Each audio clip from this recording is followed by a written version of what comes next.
За тэгээд Репортон хоёрын нэгээс 10. Бага.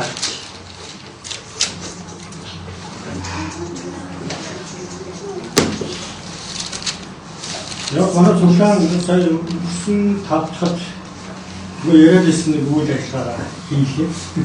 Амтсыг хийлээ. Өндөр маань баяраа би босод нөгөө хүмүүс өөрөө зүйлээ олцоо. Тэгээд ямарсан парк хотел дээр Praise comedy гэсэн үйл ажиллагаа очлоо ирээд үрийн амьдралыг хуваалцсан бичсэн. Тэгээд магазин магцын тийм санаа өгөө мэдээж эдгээр дөрвчсэн ч олон хүн ирээгүй ч гэсэн ямарсан тийм гэсэн хүмүүс тэгээд бүгдээ ихэнчтэйгээр бас үйлчлсэн хоног. Тэгээд тэнд дээр нөгөө хүн ярьжсэн очроо. Би бол бичиг яриад хүмүүс заах юм зөвхөн юм шээ алдаж байгаа хүмүүстэй явж байгаа хүмүүс. Өдөртэй ажиллаж гэсэн дээр бас асуу бодоо тийм заа зогсох юм биш. Гэхдээ эзний нэгүстэй таахгүй хуваалцж байгаа их баярлж байгаа. Зөнгөсөн талаар бид нэр Есүсийн одоо амьдлын талаар үзсэн тийм. Ер нь бол Есүсийн амьд ямар хөө баримт нотолгоон дээр байсан. Есүсийн амьдлын тэр түүх магадгүй их хамгийн их шалгагдсан мэдээ байсан. Хүмүүс олон талаас нь ихтэй үзчихсэн юм уу хурлаа юм. Тэр энэ одоо Есүсийн амьдлалтай холбоотой яригдах ёстой бас нэг сэдв байна. Тэр бол Есүс маш олон хүмүүст өөрийгөө харуулсныхаа дараа яг баримт толгоогоор үзүүлсний дараа юу гэж хэлж бүтсэн бэ гэхээр би дахин их болно. Тэгээ ясна. Энэ одоо Есүсийг явсны дараагаас Есүсийн босож ирнэ гэсэн амлалтан дээр хүмүүс янз бүрээр итгэгчнэр болоод итгэвч хүмүүс хандж ирсэн. Тэгэхээр би та бүхнээс асууя л да. Та энэ Есүсийн дахин ирэлтээр юу гэж боддог вэ? Ямар хөө хандлагатай вэ? Тэ? Нэг хэр одоо тэр бодчих. За тэгээд ерөнхийдөө түүхэнд бол хоёр юм хандлага байсан юм байна. Тэр хандлагыг үзэнгээ өөрсдийнхөө бас итгэлийг үзэл бодлыг энэтэй бас шалгаа биччихъя гэж бодчих. За энд хоёрдугаар цэглэг 2:1-ээс 12 би эндээс уншаад байна. Ахтун дараа бидний эзэн Есүс Христийн нэрийг хийгээд бид түүн өөд цуглах тухай би танараас гуйж байна. Эзний өдөр ичгэлээ хэмээн та нар бодлоо даруй анхалгүй. Эсвэл сүнсэрч үг яриа гарч биднээс ирсэн мэт цагтлаарч бүх үүмүүлээ. Учир нь ихэд ургалт гарч сүүлийн бүхэн бол бүсийн хүн ичгэлээс маш хинч та нарыг ямар ч аргаар гүн. Тэр бол эсэргүүцэгч төдөөгүй бурхан бүрийн шүтээний зүйл хэлбэрч бүгдийг өөрийгөө өргөж бурханы сүнд болжтэй өөрийгөө бурхан гэж харуулна. Би танартай хамт байхдаа эдгээрийн тухай хэлж байсныг та нар санахгүй байна. Эдгээр юу түүний хязгаарлан байдгийг та нар мэднэ. Инженер тэр цагтаа ичгэлт юм. Учир нь яс бусын нууцны хэдийний ажиллаж байна. Гацгүй эдгээр хязгаарлан баригч дундаас нь зайлшгүй төхөрч ажээ. Дараа нь хууль нэгэн ичгэлт бөгөөд эзэн Есүс амныхаа нэрээр түүнийг авч эрэлтийн төлөөрөө айлгав. Хууль нэгэн сатаны ажлын дагуу эргэж бөгөөд бүх хүч ба тэмдгүүд хурлаг урам гайхамшиг болон эдгээр зүй бусын зарим ихтэйгээр бүхэгчдийн төлөө юм. Учир нь тэд ардах өмнөний хайраас татгалцсан. Тиймээс бурхан тэдний рүү хүчтэй төөрөг хийлгээж тэд бодол хурмд итгэх болно. Инженер үнэнд итгээгүй зүй бусыг таасан бүхэн яллах юм аа гэсэн юм.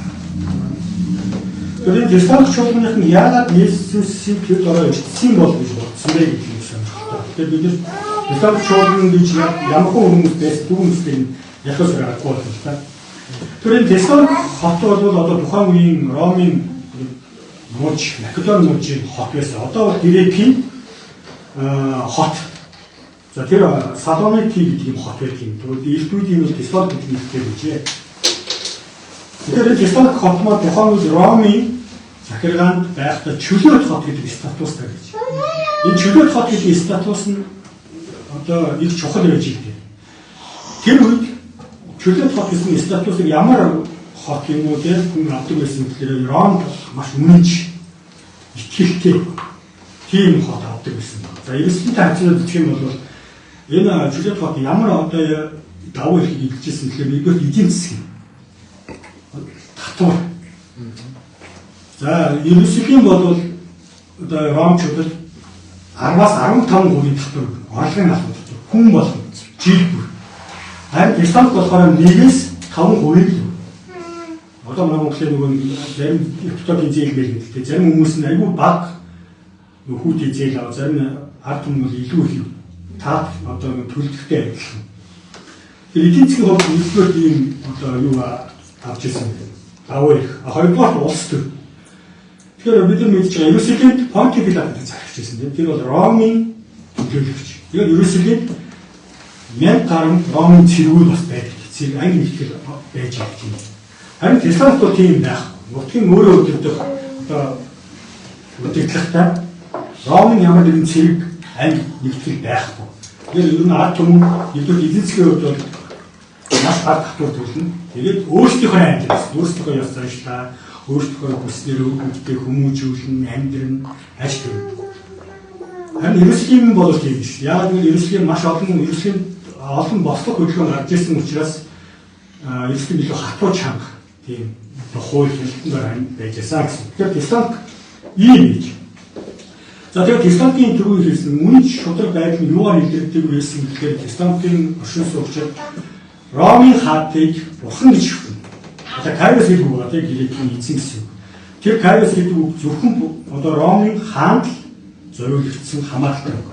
Тэгэхээр чуулган байгуулагдлаа. Чуулган байгуулсны дараа амьдсан Есүсийг хүмүүс Кайрос буюу эзэн гэж бодож ирсэн байна. Итгэгчдэр. Тэгэнгүүт энэ улс төрийн хувьд Христосийн одоо засаг захиргаанд аюул болсон байна. Яг нь ер нь бослог тэмцэл юунаас ихтэй тийм үзэл бодлоос болно шүү дээ. Тэгэхээр Ромын хааны биш Есүс гэх нэг хүний тэгээд Кайрос гэж дуудаж ирсэн. Тэгэнгүүт юунаас одоо энэ Талкампийн засаг захиргаа улс төрийн зүгээс ямар хавшлага ирсэн гэхээр Христос одоо амьдчилсан итгэгчдийг худалдаа 8-нд оролцуулахгүй болж ирсэн. Ажил төрөлд авахгүй болсон. Ажил хөлбөр эрхлүүлэхгүй болж ирсэн. Тэгээд мэдээж ингээд эхлэнгүүт тэнд ажил одоо ажиллаж хүмүүсийн бизнес дампуурна тийм ажил төрөлгүй цалин орлогогүй болоод ирэхэд хоол хүмүүс ер нь хэрэгцээний дутагд орж ирсэн. За энэ тэд мэдээж яг за бид нар юунаас болж хавчигдж байгаа бэ? Бид нар Есүсийг эзэн гэж хүлээн зөвшөөрсөн.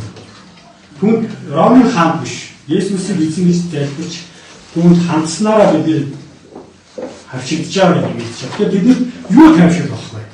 Тийм. Гэвэл Есүсийн нэрийг тайвшруулж. За Есүс юм. Есүс буцаж ирээд шудраг ёсыг тогтоох бол бидний зовлон төгсгөх болно. Ийм бодлоос болоод бид нар ерөнхийдөө зовлон байж байгаа хүн бол хурдан дуусгасаа гэж хэлсэн тийм. Ерөнхийдөө бид за энэ Есүс ирчихлээ. Энэ ирж байгаа юм шүү. Тэрний гол шин тэмдэг энэ дээр хоёрдугаар шилдэг гэсэн. Та нар бодолтой биш хэлсэн. Тэгэхээр Матай номон дээр Есүс хэлсэн тийм. Намайг ирэх үед үлсэрлэн болно, хавшлаг болно, газар хөдлөлт болно. Тэгэхээр бид шиг өөрсдийнхөө нөхц байдлыг харахтаа энэ Есүсийн ирж байгаа нэг шин тэмдэгний болцсон юм шүү дээ. Гэсэн ийм бодол хандлагатай болж ирэв. Хажуугаар нь бас юу болж ирсэн гэхээр энэ дээр хэлж байгаа сүнсээ гэж хэлсэн. Бичлэг. За одоо ч юм тийм байдаг. За бид нар яг манай монголчуудын хувьд бидний хувьд бол яг тайван гэж байна. Ер нь зовлон хүмүүс ингээд авах үедээ яг маа ихшэрийн хувьд цөхрөл, зовлон одоо юу гэдэг нь хавшиг данданд орохдоо ер нь юу хамгийн их яддаг зүйл юу болдгоо гэхээр ер нь Есүсийн нэрт. Одоо бид нар мэдж байгаа.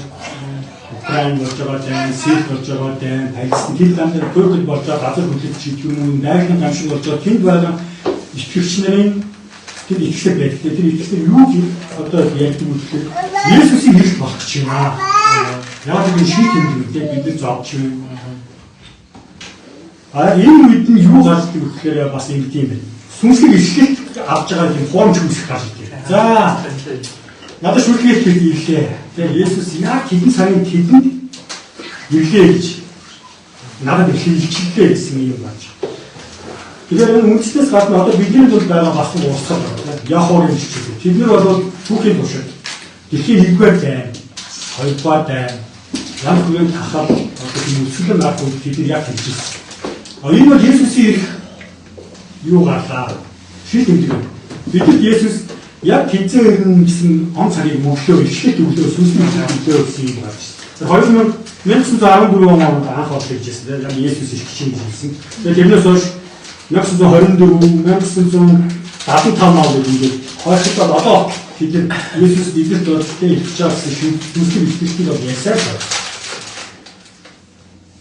Тэгэхээр бид ч гэсэндээ ер нь бол магадгүй таавас гэж үздэг тийм. Ер нь одоо бидний зөвшөөрсөн хүмүүстэй нийгмийн ёс бус байдал, тэгш бус байдал илрэх үед итгэж байдаг. За шудраг ёс бол хүн бол ажилгүй байна шудраг гэсэн.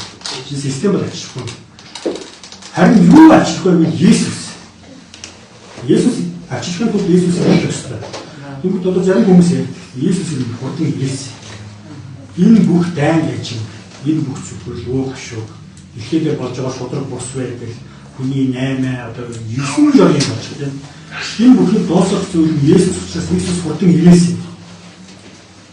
Ийм хэлэлттэй. Магадгүй зарим нь ирсэн гээл те. Гурван Есүс аюух гардаг шүү дээ сүлжээ хэлдэг. Тэгэхээр Тесалоникийн чуулганыг бид нар ингэж ойлгож байна. Бид нар яагаад гэвэл ийм одоо эдийн засгийн хувьд, улс төрийн хувьд маш их ашиг зовлонтой байсан учраас бидний ганц тавшуулж ирсэн гэдэг Есүсийн нэр. Яг хүн учраас хэлчихээ хурдан ирсэн яг одоо ирсэн байх гэсэн юм бас тайвшрал. Яг энэ нэг хэлбэл хэлчихсэн. Тэр энэ бол бидний зөвхөн теологийн ойлголт эсвэл библик хэмжээний зарим яг Есүс болно гэсэн зүйл биш. Яг одоо энэ бидний зовлон энэ хэцүү бүхнийг дуусгасаа гэсэн хүсэл байжээ. Тэгэхээр юу аа Паул биднээс бол ярьж ирсэн байна. Би таттай хамт байхдаа эдгээр тухай хийж байсан та санахгүй байна. Бидүүгээ юу түүний хязгаарлан байдгийг та нар мэднэ. Ингэснээр тэр цагтаад ирэх. Учир нь ёс бусын нууцны хэдийний ажиллаж байна гэж ярьсан. Тэгэхээр Паул яг юу ярьсан гэдгийг яриаг би та нарт ярьж ирсэн. Эцсийн үед яаж ямар байдлаар их хийх вэ? Тэгээд энэ дээр нэг зүйлийг хэлж байгаа юм та. Тэр сүнслэг ажиллаж эсвэл одоо түүхийн давтамжийн турш байсан тэр газар хөдлөлт, дайн, дажин, өсөлтөн, гаршлыг хараад энэ яг Есүс хэлж байгаа шийд тэмдэг гэхээс илүү нэг байх ёстой зүйл нь ёс бусын хүн. Ихэхээс нас ирэхгүй юм аа. Тэр ёс бусын хүн гэдгийг бид нар аюул бол тайлбарлалтай теологи. Энэ бол гэрээгээр одоо юу гэсэн үг вэ? Хуйлгүй хүн гэсэн утгатай юм үг ёс бусын. Зарим хүмүүс бол энэ нэрийг хэлдэг учраас тухайн Ромын хаан ямар нэгэн захирагч түүхэн хүн байсан гэсэн үг тайлбарлаж байна. Тэгэхээр тэгж үзвэл өнөөдөр бид нэр энд ингэж зогсохгүй тийм. Аль хэдийн ёс бүхэн үйлчлэгдсэн байсан бол төрсгөл ирсэн байна. Тэгэхээр энэс арай өөр тайлбар байдаг. Энэ бол систем юм аа. Магадгүй социалист гэдэг шиг, капиталист гэдэг шиг ямар нэгэн системийг хийж байгаа гэсэн бас тайлбар. Тэгэхээр бидний хувьд бол библийг ингээд харуул илчлэл номыг, нэгдүгээр явах номыг авах юм бол тэр бол аратан буюу антихрист гэж хэлдэг сүнслэг хүч. Тэгээд энэ хүн бол Паул гэсэн. Тэр бол яг тацаагүй мөн байна гэж ойлгох тийм гайхамшиг, тэмдэг, үзүүлэлт яг өөрийгөө бурхан гэж харуулна. Тэрнээс нааш эзний ирэх ирэхгүй маа гэсэн. Тэгэхээр магадгүй зарим хүн Есүсийг одоо ингээд ирэх гэж нэг цаг хугацаа яриа, сүнслэг ирэхэд яриа шин тэмдэг яриад явдаг болол тийм зүйлдээ бодолдоо ганхалдгүй. Харин ёс бусыг үйлдэж нэгнийг яг одоо тийм итгэлийн одоо библийн дагуу таньж мэдхийн тулд Паул нэгдүгээр номер юу хийсэн гэхээр та нар библийг хийх уншиж тийм үнний мэдлэгтэй байгаарай. Ариун сүнстэй ойр байгаарай. Итгэл дотроо төвчээртэй байгаарай гэж. За хоёрдугаар бас нэг хандлага байна. За энэ хоёрдугаар Петр 1:1-ээс одоо за гураас төр би уншиж юуны өмнө үүнийг мэдэх юу гүйс тэрхүү эцсийн өдрүүдийг илэрлэн тухуурах гэсэн хүчил тачаалаа дарна илэрлэн тухуурсаар ирэх болно. Мөн тэд түүний хэрэг амлалт нь хаана вэ гэ? Эцэг өвгүүдийг унтснаас хойш бүх юмс бүтээхийн эхнээс байсан шиг хөвөрөө байна шүү дээ хэмээн. Бурхны өгөр тэнгэр нь үн эрт оршин тогтносон бөгөөд газар нь уснаас гараад усаар хэрдэрсэн болоход тэр санаатаар үйл болж байдаг. Тэр үеийн дэлхий усан гал давтан устгагдсан аж. Харин өнөөгийн тэнгэр ба газар нь түүний үгээр байгаа бөгөөд гал зориул эдийн сүсэг бишгэлгүй хүмүүсийн шүүлт ба сүүлийн үеэд хадгалагдаж байна. Хайртай юм. Эзний хувьд харин нэг өдөр нь мянган жил нэг өдөр нь байдлыг та нараас бүр нууцлагдав. Эзэн удаашрлыг тоосдог зарим хүмүүсийн боддог шиг амлалтантай хойрох биш билээ. Харин ч тэр хэнийг ч мөхүүлэхийг хүсэлгүй. Бүгдийг гэмшил ирээсэй хэмээн хүсэж танаас төвчээртэй хандаа гэсэн. Бас нэг хандлага болсон. За бид нэр сая хасан юу Тэсалт намайг бол тав манай иргэний 50-аас 51 оны бичсэн. За нэгдүгээр би 2-р Петр номын энэс хойш баг 10 жилийн дараа бичсэн.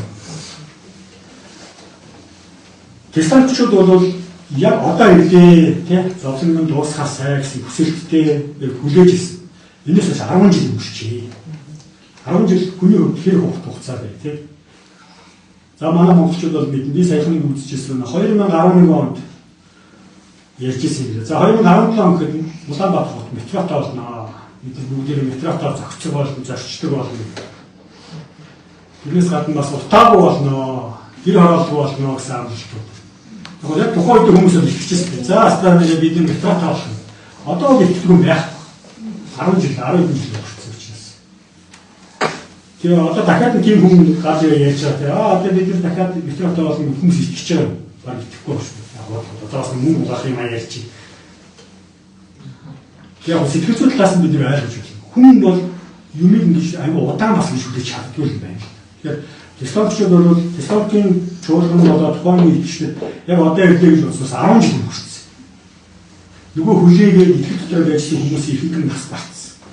Тэнгүүт хүмүүс за ер нь худлаа юм шүү дээ. Тийм Иесус ирнэ гэдэг бол.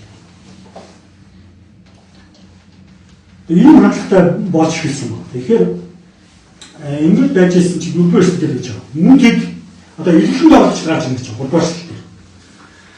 Их сонин. Одоо ингээд нэг юу гэмдэ хүмүүсийн сэтгэл зүй ямар нэгэн зүйл рүү ингээд хуулах юм уу хандах уу яг тэрийг дэмжсэхийг сураад номлол юм үргэлж гарч идэв.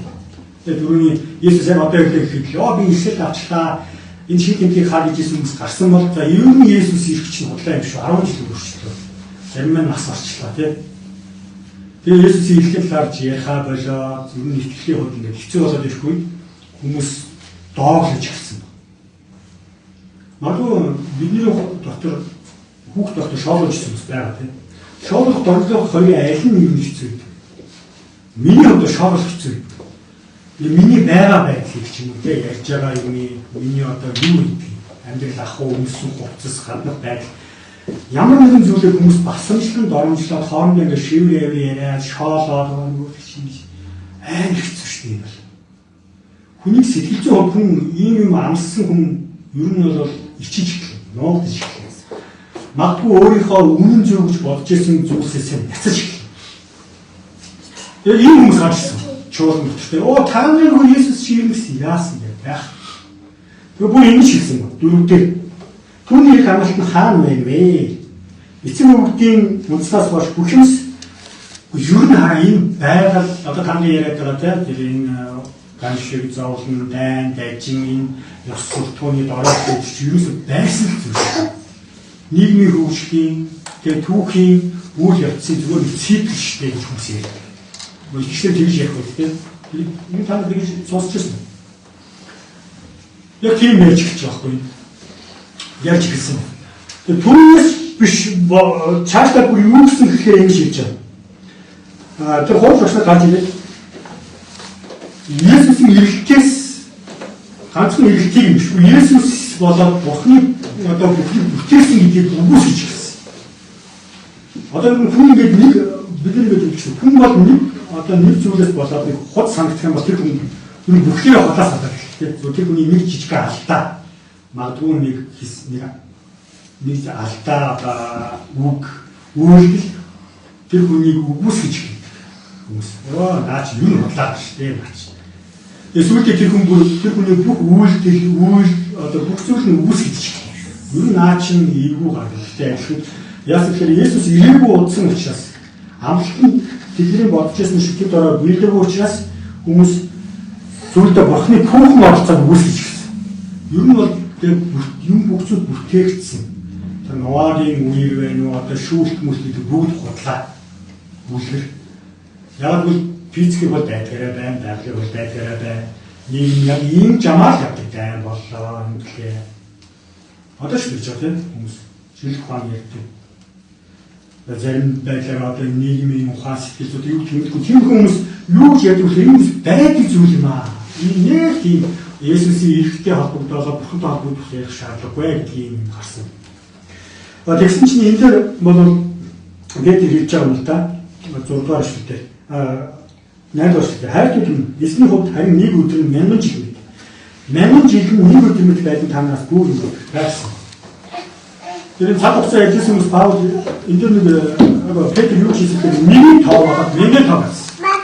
Нэг өдөр хамгийн бага юм чи. 1000 өдрөөр тухайн хүмүүс бол хамгийн баггүй хамгийн их тоо их нэгч. Энэ бол яг нэг математикаар тийм одоо 1 2 3 гэж тоосгоос илүү бэлгэлээр энэ ишгтээр хэлж байгаа.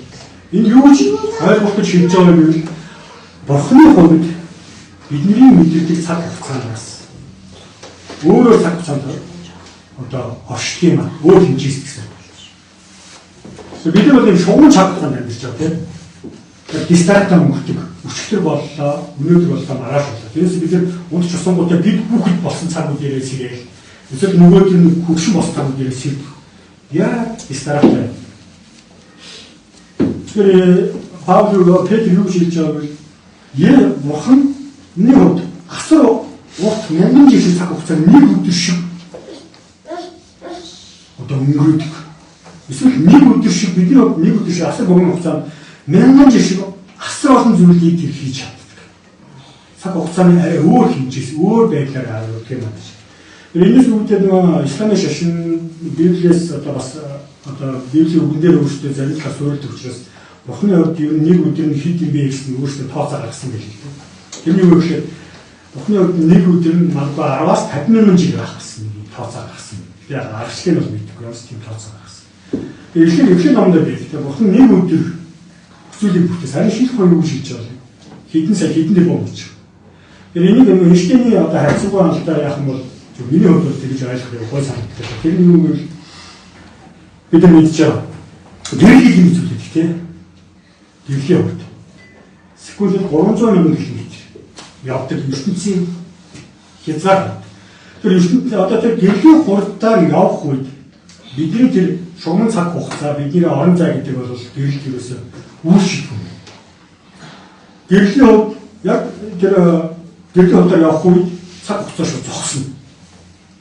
Усгүй цаг зогсно. Тэгээд явж байгаа тэр зүгүн одоо орон зай гэдэг зүйл маань хумигдаад тэгээд одоо шууд очиж байна. Харин тэр гэрхийг ажиллаж байгаа бидний хувьд бол яг бидний хувьд одоо жишээ нь бид нар яг нарны гэрэл гэрхий дээр ирэхдээ 8 минут гэж хэлж байгаа. Гэрхийн хувьд яг нэг тэр дороо хэлж байгаа. Юусе нэг гэж хэлж байгаа. Харин ажиллаж байгаа бидний хувьд бол яг тэр 8 минутыг бид нар мэдэн.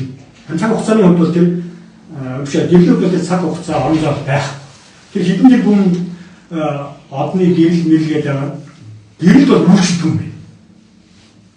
Сэн энэ шүү дээ харьцангуй одоо тэрнээс үүдээд юм онлог байдаг. Тэгэхээр Бурхан өөрөө хэлсэн байна. Би бол хөршгүй гэрэл дотор орших шүү юм аа. Бид нар энэнийг ойлгохаар гэж бодож байгаа. Түүний бүтээсэн гэрэл нь бидний одоо зэрэг нэг тархийг задлмаар ойлгомжтой байна. Тэгэхээр Бурхан өөрөө энэ цаг хугацаанд дотор энэ орон зай дотор мэдгүй тэр Бурхан 6 өдөр бүтээхдээ нэг өдрийг Бурханд нэг өдөр өнгөрсөн байж болно. Харин одоо бид нэг ажиллаж байгаа бидний байр сууриас харахаар тэр хэдэн сая жил хэдэн тэрбум жил өнгөрсөн юм шиг бид мэдэрч явах боломжтой. Тэгэхээр зөвлөдөд байх. Тэр магадгүй Петр яг энийг ойлгох гэж хэлж байгаа. Бурханы хувьд бол нэг өдөр 1000 жил шиг 1000 жил нэг өдөр шиг тийм зүйл өнгөрсөн.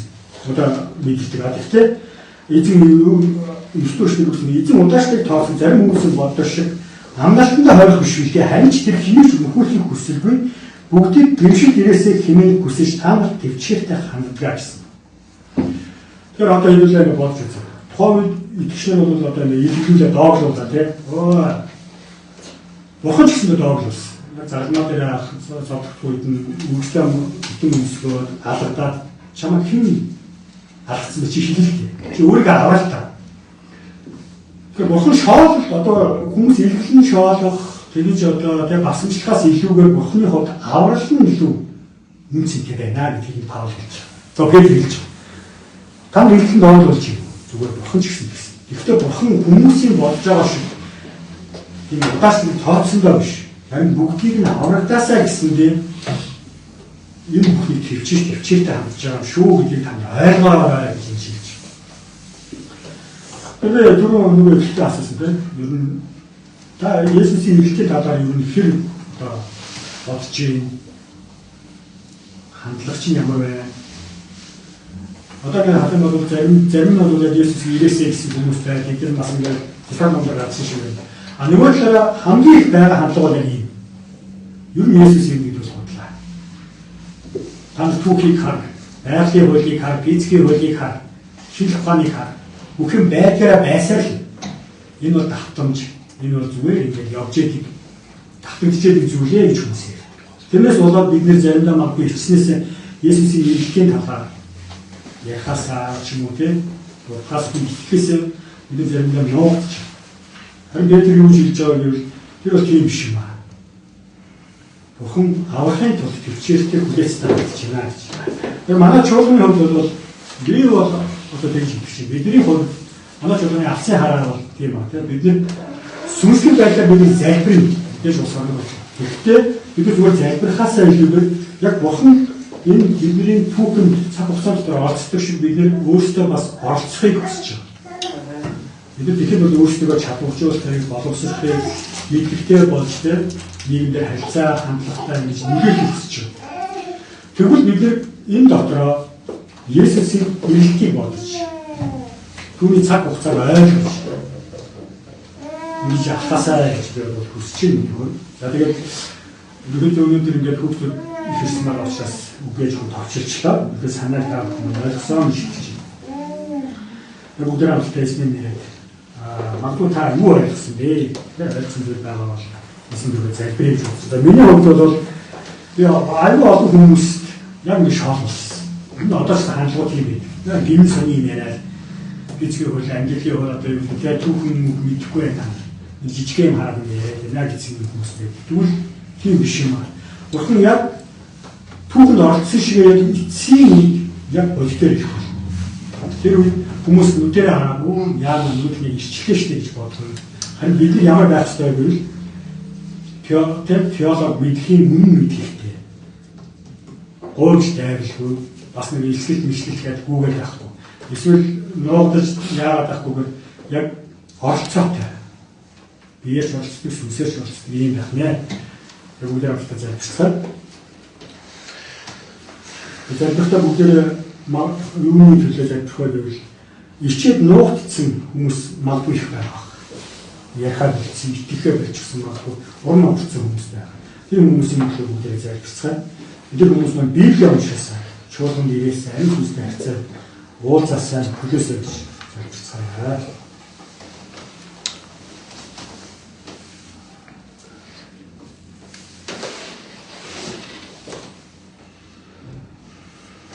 Эзэм та ишэл амдэр би байсан байгаа хожим их гэж хэлсэн. Бас та өөрийгөө би бол айхтайгаа хэмээх гэж хэлсэн. Эзэм түүхийн явцад олон хүмүүс өшөө урам уурч цөхөрсөн үедээ таны хурдан ирээсэн гэж. Магадгүй таны ирэлтийг шоолсон хүмүүсээс болоод чуулган таны ирэлтийн талаар ярихгүй гэж заримдаа тэрийг тойрч шатдаг байсан. Эзэм харин та бол ирнэ гэсэн амлалтандаа итгэж шүү. Одоо ч удааш нь тооцохгүй хүмүүсийг аврахын тулд та төвчээртэй хандж байгаа. Бид нар ч гэсэндээ энэ дотор яг мэдлэгтэй байж цаг үеийг ялгаж хаддаг таны эрэлтэн дотор итгэл найдвараа тавьж гоош дайрлахгүй амьдрахад туслаараа тэгээд таны үгийг судлах үед үнэхээр яг тэр жинхэнэ теолог мэдлгүүд нь бидэнд дэвших болтгоо бас хүн чуулган гэж энийг олж аваасаа гэж хурж чинь тэгээд ариун сүнс нь та бас ичлэн илэрхийлж өгөөрэй. Эцсийн эцэс та бол байсан байгаа их юм. Бүх алдрыг өргөж Есүсийн нэрээр залбирлаа. Аминь.